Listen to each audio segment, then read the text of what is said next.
రాష్ట్రంలో మెడికల్ మాఫియాపై తక్షణమే చర్యలు తీసుకోవాలని సిపిఐ రాష్ట్ర కార్యదర్శి ఈశ్వరయ్య డిమాండ్ చేశారు. మెడికల్ డ్రగ్స్ మాఫియాకు వ్యతిరేకంగా ఏఐవైఎఫ్ ఆధ్వర్యంలో విజయవాడలోని డ్రగ్ కంట్రోల్ ఆఫీస్ వద్ద చేపట్టిన ధర్నాలో ఆయన పాల్గొన్నారు.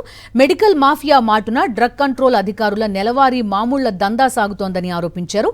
విదేశాల్లో నిషేధించిన మందులు మన రాష్ట్రంలో విచ్చలవిడిగా అమ్ముతున్నారని, బోగస్ మెడిసిన్స్ ని డంప్ చేసి రాష్ట్రంలో విచ్చలవిడిగా విక్రయిస్తున్నారని, ఇప్పటికైనా ప్రభుత్వం చర్యలు తీసుకోవాలని కోరారు. లేని పక్షంలో పెద్ద ఎత్తున ఆందోళన చేపడతామని హెచ్చరించారు. మెడికల్ షాపుల్లో కనీస అర్హత కలిగినటువంటి బి ఫార్మసీ కానీ, డి ఫార్మసీ కానీ, ఎం ఫార్మసీ కానీ చదివినటువంటి నిరుద్యోగ యువత బయట ఉంటే అలాంటి వాళ్ళు మెడికల్ షాపుల్లో పనిచేస్తే ఏ డాక్టర్ ఏ ప్రిస్క్రిప్షన్ రాయించాడో దానికి అనుగుణంగా మెడిసిన్స్ ఇస్తారు.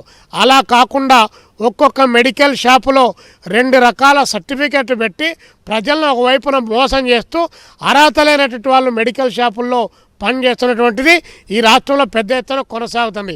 1 లక్ష రూపాయలు చేతబట్టుకొని మధ్యప్రదేశ్కి పోతే 20 లక్షల రూపాయలు విలువ చేసే మెడిసిన్స్ ఇదే విజయవాడలో డంపై అమ్మకానికి గురవుతున్నాయంటే మరి దీన్ని బట్టి మనం ఆలోచన చేయాలి.